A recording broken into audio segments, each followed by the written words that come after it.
Number 14. Kane Mitchell. In an unspeakable tragedy that shocked an entire nation, a British man named Kane Mitchell murdered his girlfriend's son, Teddy, whom he had known since birth and raised as his own. The disturbing tragedy occurred in November 2019. While Teddy was in Mitchell's care, he rushed him to the hospital clinging to life and spent the next 10 days on life support before succumbing to his injuries. Medical experts examined Teddy's injuries and concluded that there was no way they were caused by an accident. Footage from shortly before Mitchell's arrest showed him sobbing with Teddy in his arms while saying, "Daddy's here." Mitchell was taken into custody alongside Teddy's mother, Lucy Smith, who was also accused of criminal behavior contributing to her son's death. As the arrest took place, Mitchell acted shocked that the police would even dare to think that he was responsible for Teddy's injuries. Social services had already recently gotten involved with the family, but they concluded that they did not need any supervision. The agency later admitted that they missed signs that they should have picked up on. Mitchell had a history of controlling and abusive behavior, including past convictions of abusing ex-girlfriends. Smith even claimed that she had tried to warn the police that she and her kids were in danger, but no one listened or offered to help, and the end result was a horrific tragedy. In 2021, Mitchell was found guilty of murder and was sentenced to a minimum of 18 years in prison. Smith was convicted of lesser charges and received a 2-year community supervision order. Number 13. Gemma Barton. When 33-year-old British mom Gemma Barton's son Jacob succumbed to serious injuries in late 2020, she seemed shocked that the authorities thought that she or the child's stepfather, 39-year-old Craig Crouch, might be responsible. In footage of the couple's arrest, she could be seen breaking down in tears and pleading with officers while insisting she was innocent. Prosecutors accused Barton of participating in the deadly abuse against the victim and then writing heart-wrenching letters to the community about how grief-stricken the couple was. They distributed the letters in mailboxes throughout their neighborhood in Derbyshire. Barton and Crouch had only recently moved in and did not know any of their neighbors very well, but they apparently felt the need to explain why emergency vehicles had recently been seen at their house. In the letters, Barton asked locals not to send sympathy cards because she was already in unbearable pain. She wrote that she knew people would notice the victim's absence and ask questions, but that the couple did not want to relive their loss over and over. But Crouch allegedly sent Barton audio recordings of some of the violence he inflicted on the victim, along with a message about how the authority he held at his job needed to stand at home. A jury convicted Crouch of murder and multiple other charges, and he was sentenced to life in prison with a minimum of 28 years. After proclaiming her innocence on all charges, Barton was acquitted of murder and manslaughter. However, she was found guilty of causing or allowing the victim's death, and as a consequence, she was sentenced to 10 years in prison. While handing down the punishments, the judge acknowledged that Crouch was abusive toward Barton and that she responded to it with submissive and meek misplaced affection. He admonished Crouch for showing a lack of remorse and refusing to apologize for his actions, and for the lying and manipulation techniques he had used to keep Barton under his control. Many people were outraged to learn that Barton had gotten off with a lighter conviction and punishment, finding it difficult to believe that she was unaware of what was going on as she claimed. Others felt that Barton leaned too hard on her own victim status to avoid accountability for allowing such horrific violence to take place under her roof. But as the judge pointed out, the most tragic aspect of the entire case is the fact that the victim would have survived if either of his caretakers had sought medical treatment. Number 12. Emma Jane Magson. During a night out drinking in the English city of Leicester in 2016, 28-year-old Emma Jane Magson and 26-year-old James Knight got into a heated argument that escalated out of control. According to news reports, Knight had been using cocaine and was being somewhat belligerent. The couple continued to argue in a taxi on their way home and were kicked out of the vehicle after the driver saw Magson kicking at Knight. At some point after the pair arrived at Magson's home, she called emergency services and told the operator that Knight had collapsed. When the dispatcher told Magson the ambulance was delayed, she calmly said that it was fine. She also commented on how she thought Knight was just drunk and on drugs. Paramedics arrived to find Knight unresponsive with a single stab wound to the chest. He was then pronounced dead at the scene. Magson had plunged a 4.5-inch steak knife into his heart and waited at least half an hour to call for help. During the conversation with the emergency dispatcher, Magson failed to say that Knight had been stabbed or treat the situation with a sense of urgency. In police body cam footage captured at the scene, Magson could be heard telling officers that everything seemed fine, even though Knight's breathing was noticeably labored. She began screaming at emergency responders to tend to her boyfriend and broke down in tears. After taking her time to call for help, acting unfazed when the ambulance ran late, and claiming that she had no idea what was wrong with her boyfriend, she suddenly acted like she was devastated.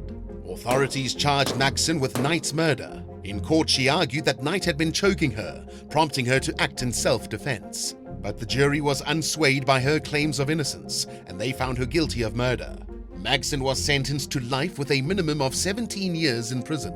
In 2021, her conviction was overturned and she was given a new trial. She was found guilty again and received the same sentence. Her most recent attempt to overturn her case was denied in 2022. Number 11. Lewis Bush. 44-year-old Kelly Pitt was last seen walking to and from a gas station near her home in Newport, Wales in May of 2023.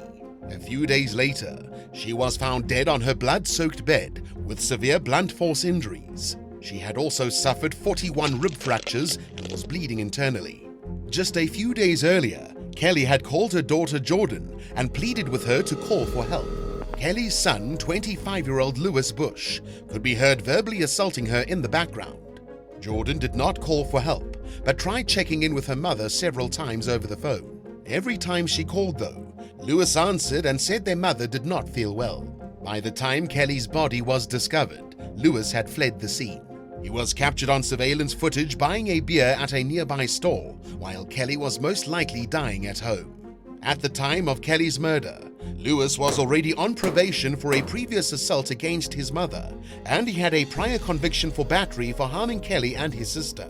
He was banned from having any contact with his mother, but allegedly continued to show up at her home anyway. According to prosecutors, Lewis abused Kelly for years leading up to her death. He was arrested shortly after the discovery of Kelly's body, and initially laughed while being taken into custody. When the police told him that his mother had been murdered, he put his head between his legs and pretended to cry. Lewis initially denied murdering his mom, but he eventually pleaded guilty to the charge, landing himself a life sentence with a minimum of 16 years in prison.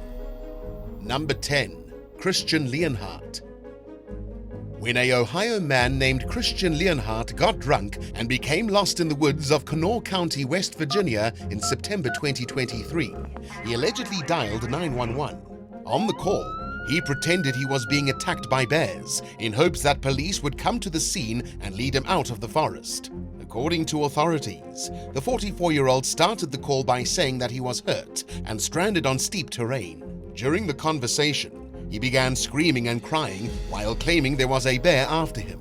The confused suspect reportedly continued to dial up the drama, explaining that he had been out wandering in the woods for days and that his phone was about to die. He also told the emergency dispatcher that he was now being encircled and stalked by several bears. He then began shrieking about having a bleeding head wound. After searching for 2 hours, law enforcement found Leonhart, who did not appear injured, and turned down offers of medical treatment. He eventually admitted that he made up the bear story, so emergency responders would find him and transport him out of the wilderness. Leonhart also confessed to being extremely drunk when he made the 911 call and apologized for wasting police resources. However, he maintained he legitimately needed help finding his way out of the forest. He was charged with falsely reporting an emergency incident and was released on his own recognizance with instructions to return to court at a later date. Number 9. Dez Campbell. Thanks to his long-standing habit of living beyond his means, former police officer Dez Campbell was constantly in debt. But he was unwilling to get his spending under control, and when he met a wealthy widow named Janet Fissicaro in 1997, he probably thought he hit the jackpot. Dez and Janet met while working in the Australian town of Deniliquin, where he was a paramedic and she was a hospital administrator. He hid the relationship from the people in his life, but Janet was so infatuated that she tolerated the secrecy and saw Dez as warm and caring. The pair quietly wed in 2004, just a week after Janet bought a lavish house outside Sydney and added Dez to her will. Not even her friends or family knew about the wedding, but Janet's relatives were aware of her relationship with Dez and expressed their fears that he was using her for money.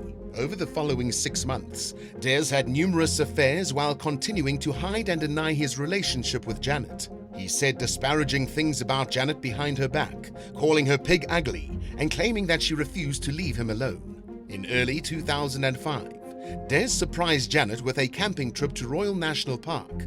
It was an odd gesture, since Janet was not a big fan of the outdoors. She was also terrified of heights, so it was also strange that the couple pitched their tent just a few feet away from the edge of a 164-foot cliff.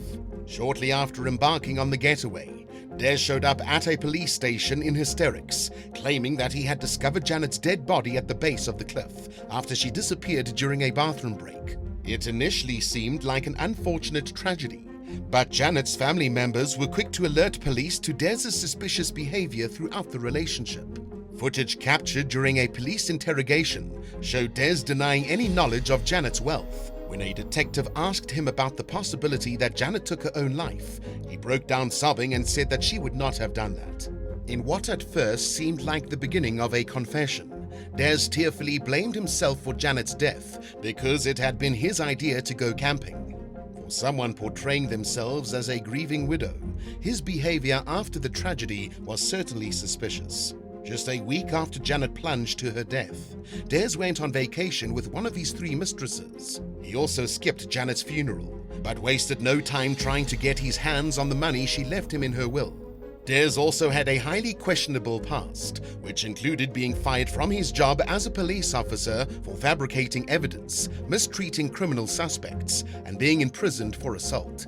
Dez had also previously faced allegations of insurance fraud. He was acquitted of criminal charges in that case, but he later admitted to being a scammer. Despite the case being highly circumstantial, prosecutors believed they had enough evidence to convict Dez of Janet's murder. Unswayed by his claims of innocence and sold on the prosecution's narrative of a heartless gold digger pushing his wife he never loved off a cliff, the jury found the defendant guilty. In the end, Dez was sentenced to 33 years in prison. He remains behind bars after unsuccessfully appealing his case. Number 8. Justin Barber. Late one night in April 2002, 30-year-old Justin Barber and his 27-year-old wife April Lott Barber were celebrating their 3rd wedding anniversary with a walk down a dark, empty beach in Jacksonville, Florida. It ended with April being shot and Justin surviving multiple gunshot wounds.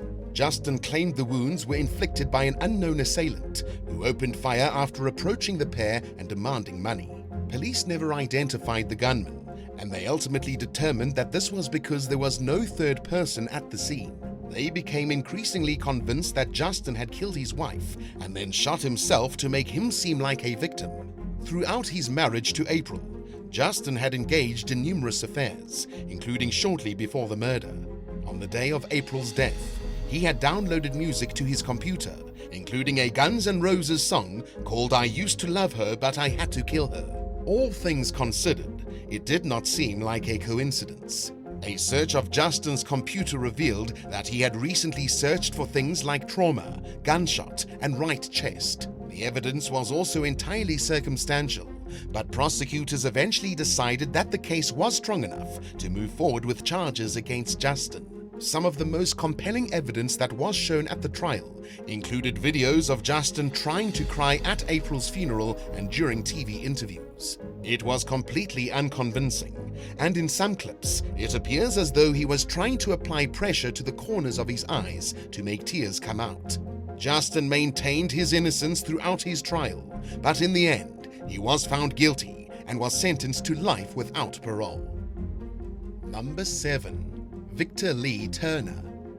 All eyes were on Victor Lee Turner and Pamela Turner in the town of Cross Hill, South Carolina, when Victor's young son Justin vanished back in 1989. The local news cameras were rolling when Victor emerged from a camper on his property in tears, saying that he had found his son. He cried multiple times on TV, and seemed genuinely devastated as he buried his face in his hands in an apparent state of despair. But members of law enforcement noticed signs that Victor and Pamela knew more than they were letting on. For one, Victor did not spring into action to try save Justin's life when he found his body. Perhaps most telling was the fact that the Turners never called law enforcement for updates on their son's case after they moved out of the area. But without any hard evidence to go on, police lacked a strong enough case to arrest Victor and Pamela, who now goes by the first name Megan. So there was nothing they could do but hope for an eventual break in the case. In 2021, a cold case unit took a fresh look at the unsolved murder and discovered inconsistencies between the evidence and the Turners' account of events. The Turners claimed back in 1989 that Justin never got off the school bus. However, his classmates said that he was not in school that day. Victor asked police early on in the initial investigation what would happen to a relative if they had harmed Justin. Victor also spent mere seconds in the trailer where he found the victim's body, which seemed highly unusual for someone who discovers a slain family member.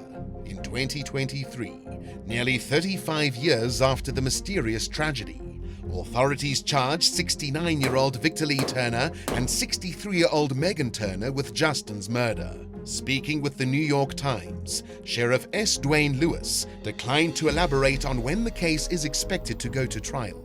But he said that he was happy to finally take a step toward delivering justice for Justin. Number 6. Tracy Andrews. While driving home from a pub in Worcestershire, England, one night in 1996, 25-year-old Lee Raymond Harvey and his fiancée, 27-year-old Tracy Andrews, pulled over on the side of the road to argue. A few minutes later, a man who was leaving a friend's house nearby overheard worrying noises coming from the direction of the couple's car. He approached to find Harvey lying on the ground in a massive pool of blood, with a main artery and vein cut open, while Andrews stood nearby, also covered in Harvey's blood. In addition to having his throat slashed, Harvey had been stabbed more than 30 times, and unfortunately he died from his injuries. Andrews claimed that her fiancé had been attacked by another driver in a fit of road rage, and that the culprit had punched her in the face and drove off. During a press conference, she described the man as very overweight with starry eyes. She also tearfully urged members of the public to come forward with any information that might help identify the suspect.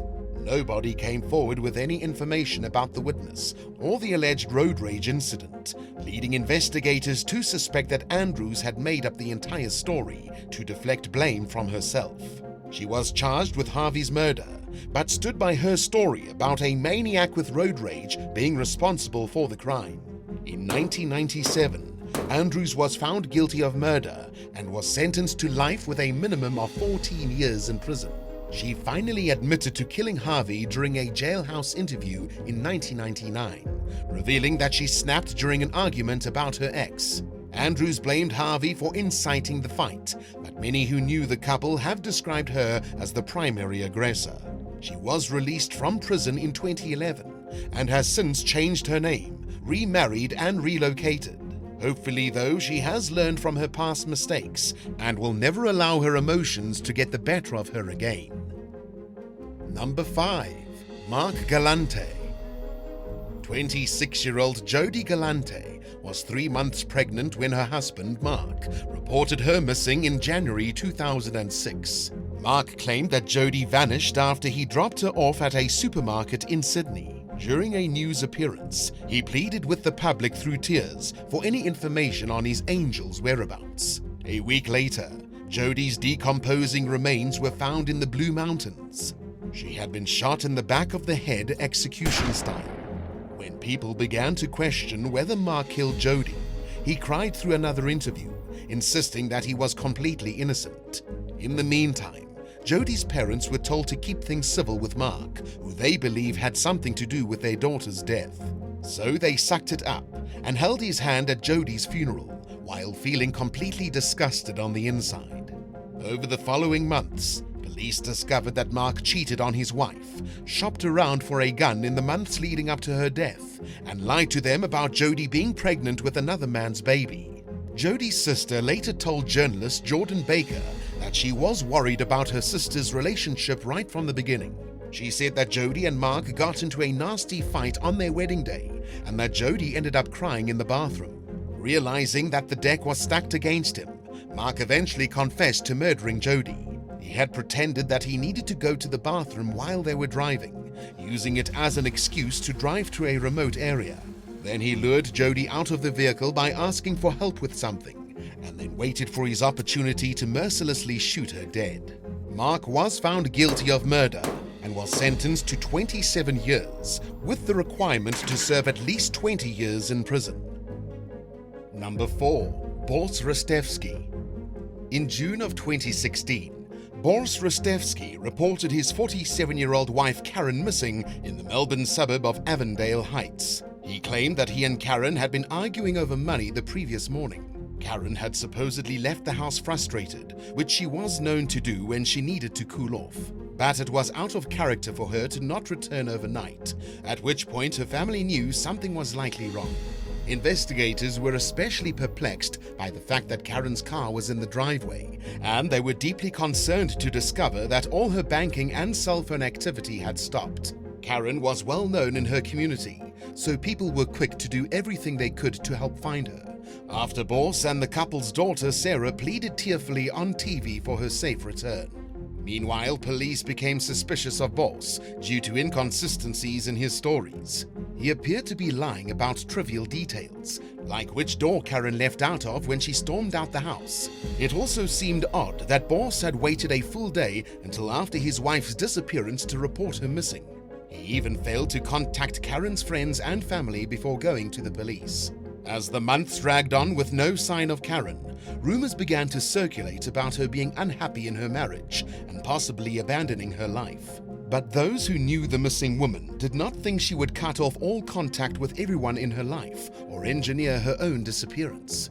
In early 2017, a pair of horticulturalists discovered Karen's decomposing body in between a pair of logs in Mount Mashadon Regional Park, close to where her cell phone last pinged and about 30 miles from where she and Borrski lived.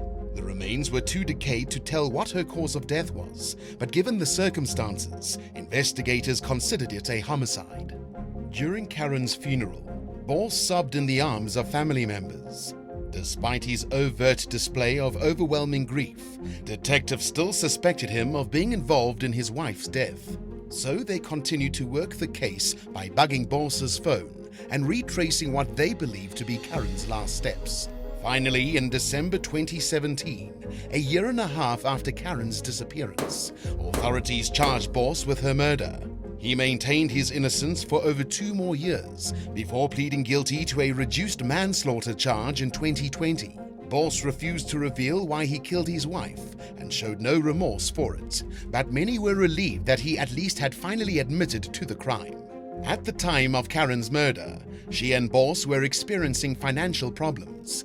Their boutique dress shop was several $100,000 in the hole, and Borrski had racked up $80,000 in credit card debt.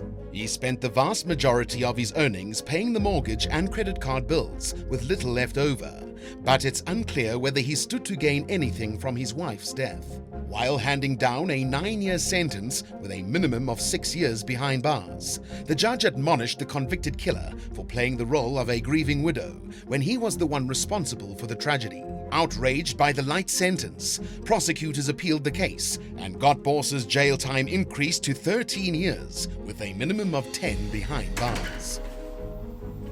Number 3. Mick Fpot. When father of 15 Mick Fpot set fire to his house in the English city of Derby in 2012, his goal was to pin the crime on his former mistress and gain custody of the kids they shared. He also hoped that it would give him the opportunity to rescue the 6 kids inside the house so he would look like a hero. But things did not go according to plan, and all 6 of the people inside the home died in the fire. Afterward, Mick tried to play the role of the grieving father, but he could not seem to hide the fact that he loved the attention that he was getting. People noticed that he was enjoying the spotlight a little too much, and his behavior did him no favors when it came to the murder and arson charges that he and his wife Mairead Fpot faced in connection with the fire. A third suspect, Paul Mosley, was also accused of participating in the crime. In court, the judge condemned Mick for his behavior, stating, "Ever since the fire, your life has been a performance for the public and the police." He further accused Mick of displaying dramatic behavior to garner sympathy that he did not deserve. Fpot's ex, Heather Keogh, was all too familiar with Mick's audacious gestures.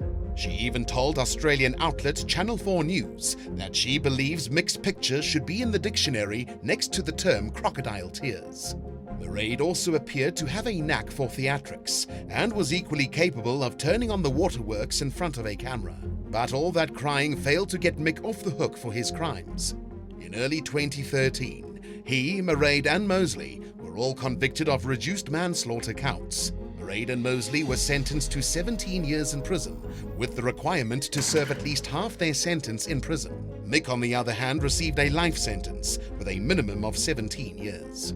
In November 2020, 39-year-old Mairead walked free from prison after serving 8.5 years. Mosley was paroled in 2021, only to be sent back to prison for violating the conditions of his release. He was freed again in 2023 under strict rules that he is expected to follow to avoid going back to prison for a third time. Mick appears to still be in prison, where he will hopefully remain for the rest of his life.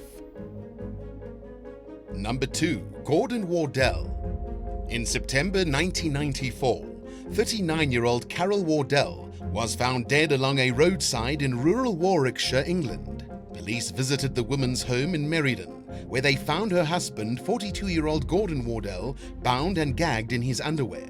Gordon claimed that he had walked into his home to find a gang holding Carol captive. He later rolled into a press conference in a wheelchair and wearing a pair of sunglasses, acting shaken by the harrowing ordeal he had just been through. But he acted so over the top that he inadvertently made himself a suspect in his wife's death. And while Gordon shed plenty of tears throughout the press conference, he barely uttered a word about Carol, other than stating that she worked hard. He was more focused on talking about himself and describing how the home intruders had supposedly held him down and put a cloth over his face, causing him to fall unconscious. And when he came to, he was bound and gagged. A reporter tried asking Gordon about a prior conviction for grievous bodily harm that he had served prison time for during the 70s. But he dodged the question, saying it was irrelevant, and emphasized how he just wanted to find Carol's killers and bring them to justice. Little did Gordon know, police were also suspicious of him. Instead of pressuring him to come clean like they would in a traditional interrogation, investigators sat back and observed. They watched how Gordon soaked up the spotlight, which he clearly enjoyed doing, even in the aftermath of his wife's death. They were waiting for him to mess up the details of his story so they could challenge the narrative. It soon became clear that Gordon had lied about a lot of things, including his whereabouts on the day of Carol's murder. He also had a secret habit of indulging in the services of prostitutes. Armed with this new information, police brought Gordon down to the station for questioning and arrested him on suspicion of Carol's murder. Throughout the trial, Gordon maintained his story about a gang assault taking place, but the jury did not buy it, and he was found guilty as charged. He was sentenced to a minimum of 18 years in prison and was released in 2023 after serving 26 years. And now for number 1. But if you want to hear more bizarre and crazy stories, stay tuned after the video for some more content. Number 1. The Society Murders. 69-year-old Margaret Wales King and her husband, 70-year-old Paul King, were wealthy and well known throughout the Melbourne suburb of Armadale. So when they went missing one night in 2002, after visiting their son and daughter-in-law for dinner, word about their disappearance spread fast. 34-year-old Matthew was one of Margaret's 5 children from a previous marriage. Since childhood, he went through life with a chip on his shoulder that never went away. In addition to struggling academically and socially throughout his life, Matthew had signed control of his trust fund over to his mother, and as a result, he was less financially independent than his siblings, which only seemed to cause his resentment to grow. A few days after Margaret and Paul's disappearance, their vehicle was found abandoned in a suburb not far from where they were last seen. Then, not long after that, park rangers discovered a dirt mound along a rural road. The site was excavated, and the missing couple's remains were found. By then, the police and several of Matthew's family members had started to suspect him of being responsible for his parents' death due to his increasingly erratic behavior. At the funeral, Matthew could be seen wiping tears from his face and embracing his relatives, as if he were devastated by the loss of his mother and stepfather. Just 3 days later, Matthew confessed to clubbing and strangling the victims to death. He kept their bodies in his garage for 2 days before loading them into a rented trailer. He drove them to the burial site, where he laid them to rest in a shallow grave with help from his wife Maritza. Matthew told police that he blamed his stepfather for his parents' divorce, and he admitted to harboring resentment toward his mother for her domineering character. He pleaded guilty to the murders and was sentenced to 30 years with a minimum of 24 years in prison. While handing down the sentence, the judge agreed that Matthew's bitterness towards his mother motivated him to kill her, and that he was especially outraged by the way his mother manipulated him through the use of money. His actions were also blamed on his low IQ, which may have affected his judgment and decision-making skills. 8. Blue Hills eruption. In 1980, a news station participated in an April Fool's Day prank, leading to mass hysteria and panic in the streets of Boston. WNAC-TV Channel 7 reporter Jim Harrison thought it would be hilarious to prank his entire audience. So in order to do this, he gathered real footage from Mount St. Helens volcanic eruption and clips from a frightened and concerned President Jimmy Carter, then edited them together to create a video he would later play live on the air. He reported to his viewers that the Blue Hills in Milton were erupting. Keep in mind that Mount St. Helens had just erupted for real only 5 days before the broadcast. So it's understandable that everyone was pretty freaked out. The newscast aired on April 1st, 1980, and the public was reasonably concerned by his claims. In response, many people took to the streets in a panic, while others began to flood the local police department and the Massachusetts Civil Defense with phone calls. However, if they would have just stuck around for the entirety of the report, they would have seen Harrison holding up a sign that read, "April Fools." In the end, the prank news story didn't go over all that well with the station's audience or the news station executives.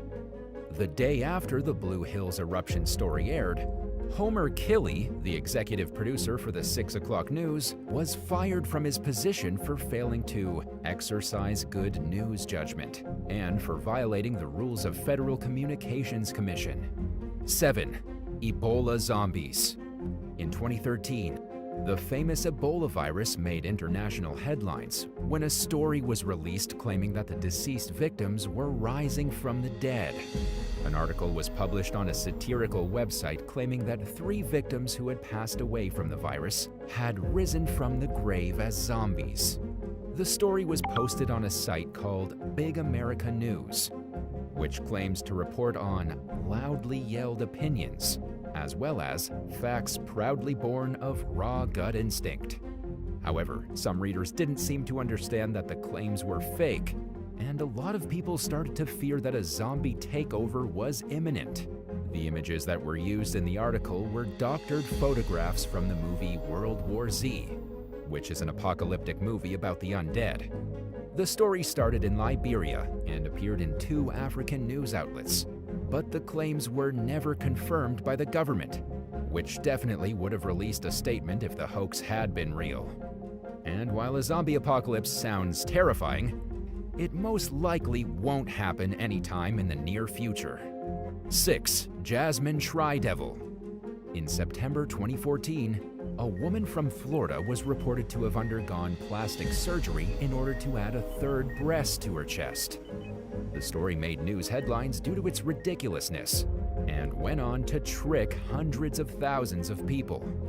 Jasmine Shevil is the name of the alleged woman from the various articles that were published following the story. The outlandish claims sparked interest with the public. There were even images of the woman and her 3 breasts circulating all over the internet.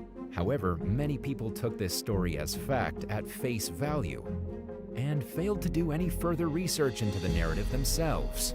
Media outlets began to run the story about Miss Shevil without confirming the details, and in the beginning, nobody attempted to get third-party photographs of the woman. The doctor who supposedly completed the cosmetic surgery was never interviewed, and there was no research into the background of this woman, who could have easily been using a fake name. There were a lot of online tabloids that published the story just so they could gain new readers, and most likely didn't even care if it was real or not.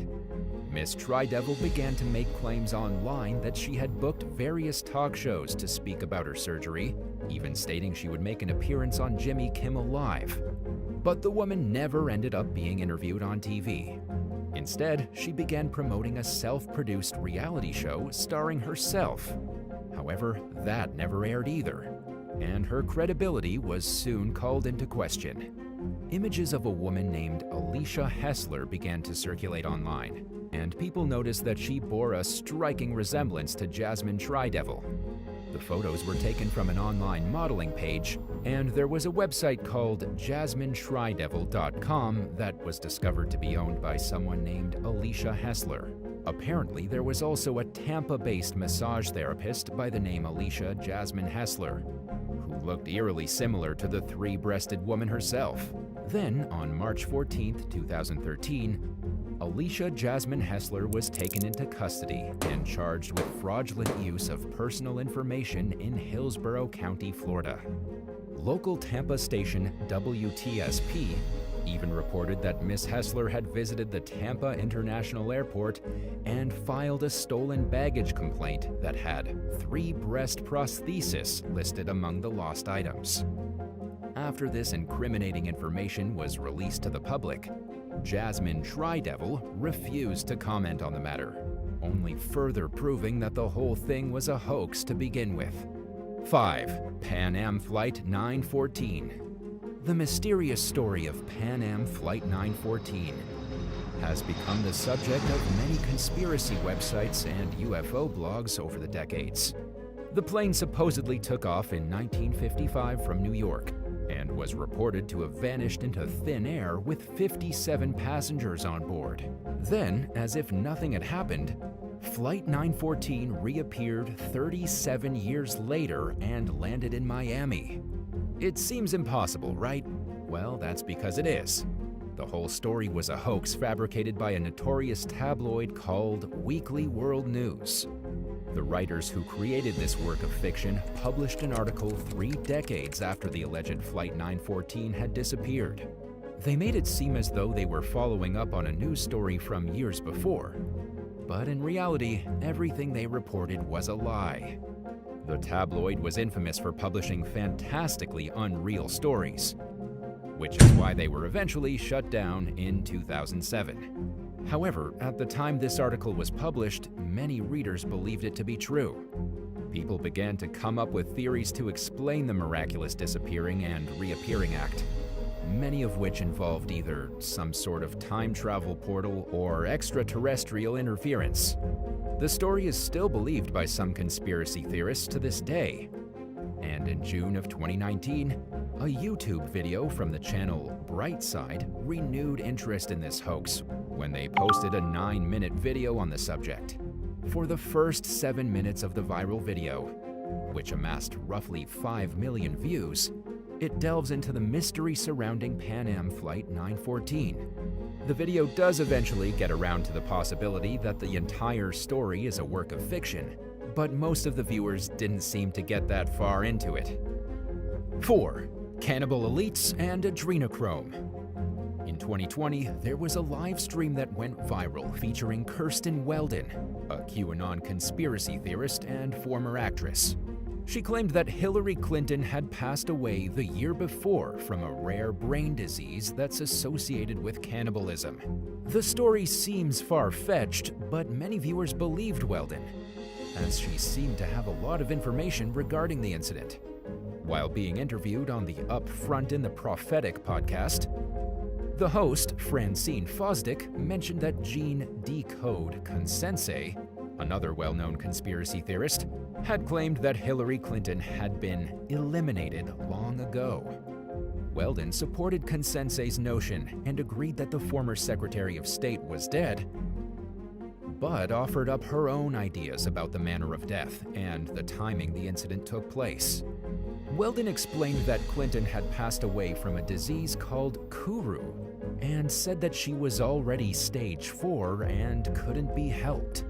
However, the bizarre claim was shocking to say the least, given the fact that the last known case of the disease was among a group of cannibals from Papua New Guinea. The QAnon-spiracy that went viral also proposed that Clinton and other well-known leaders in the government participate in satanic rituals that involve literally devouring children in order to gain vitality. According to Weldon, by harvesting adrenochrome from their victims, which is a chemical compound that's produced by the oxidation of adrenaline, Hollywood elites and liberal politicians could use its benefits to extend their own lives. There are also other QAnon conspiracy theorists that claim Clinton and Huma Abedin, her chief of staff and former aide, were captured on video tearing off a victim's face, wearing it as a mask, and then drinking their blood to obtain the adrenochrome. However, no such video has ever surfaced online. Liz Crokin is an American columnist and conspiracy theorist who stands behind these outlandish claims. She's been featured in a video stating that elites love adrenochrome, which is derived from the pituitary gland of children. She even says the chemical compound is sold frequently on the black market and that it's the favorite drug of the upper class. 3. End of the world. An article was posted on CNN's iReport News Hub in 2014, claiming that a massive asteroid was on a direct collision course with Earth. Even though the story was not produced by the news channel themselves, many readers who found the article took it as fact. The person who posted the piece was only identified as Marcus575, but he insisted in his writings that NASA's Jet Propulsion Laboratory had detected an object the size of Manhattan that was headed right for the planet. He claimed the asteroid was 10 miles, 16 kilometers wide, and was discovered to be around 51 million miles, 82,076,544 kilometers from Earth. However, in the article's second paragraph, it said that the impact was set to take place on March 35th, 2041. Regardless of when it was slated to happen, various publications linked onto the story and caused widespread panic by claiming the world was coming to an end. The story stayed up on CNN for a whopping 22 hours before it was finally removed. The news channel quickly came out with a statement saying that NASA had confirmed via email that the story was false and that the biggest object that had been detected in space was only 1.8 miles, 3 kilometers wide, and posed no threat to the planet. While the whole thing was just a hoax created by a man most likely seeking fame from the incident, many people actually believed the world was about to be destroyed.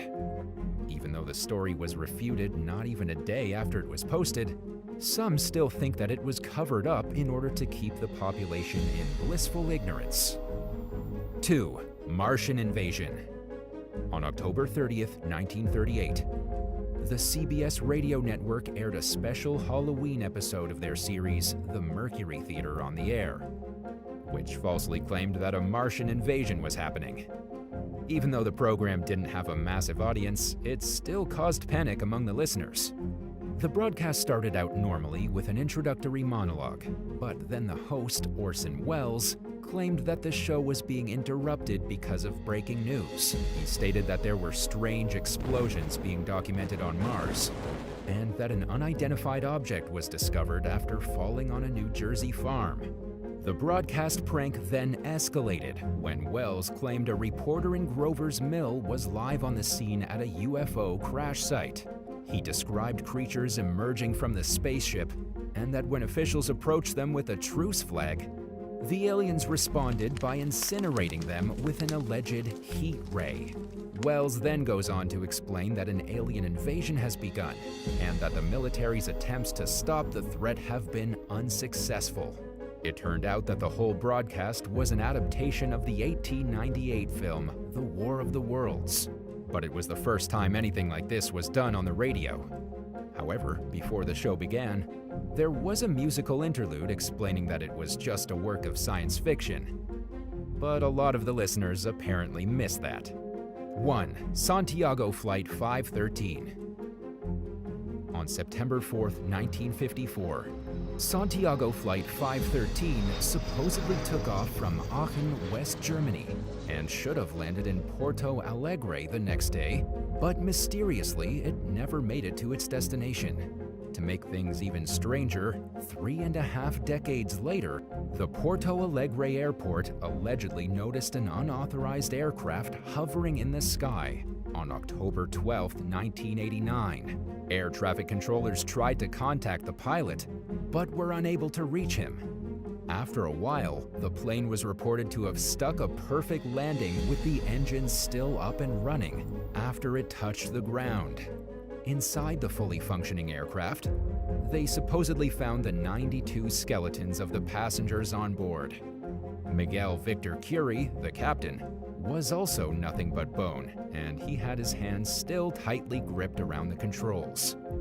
However, officials and eyewitnesses to the event refused to comment on the sudden reappearance of Flight 513, and nobody could confirm what had happened. Dr. Kelso Otello, a paranormal researcher, said that the only plausible explanation for this event is that the Santiago flight had entered a time warp. But if this were true, how could the pilot land the plane if he was found as a skeleton? At the time the news story broke, Santiago Airlines had been out of business since 1956, and living executives that used to work there were unable to comment on the incident. Various government officials and agencies were said to have investigated this strange occurrence, but they refused to disclose the information they found. The government also did not comment on the claims from Dr. Otello or whether or not they thought a time warp was involved. This is because the story of Santiago Flight 513 is widely considered to be nothing but a tabloid hoax. There are no details regarding the sudden reappearance of the plane that can be confirmed, and many people believe that the story was created as a fictional story. It was first published by the Weekly World News, who was known to bend the truth in order to make a profit, and this article was released just 4 years after the tabloid published the story about PanAm Flight 914 that disappeared and reappeared after 37 years. Have you ever been called out for fake crying to get your way? Let us know in the comments down below. And if you enjoyed this video, be sure to leave a like and subscribe to the channel. Thank you so much for watching, and we'll see you in the next one. Bye for now.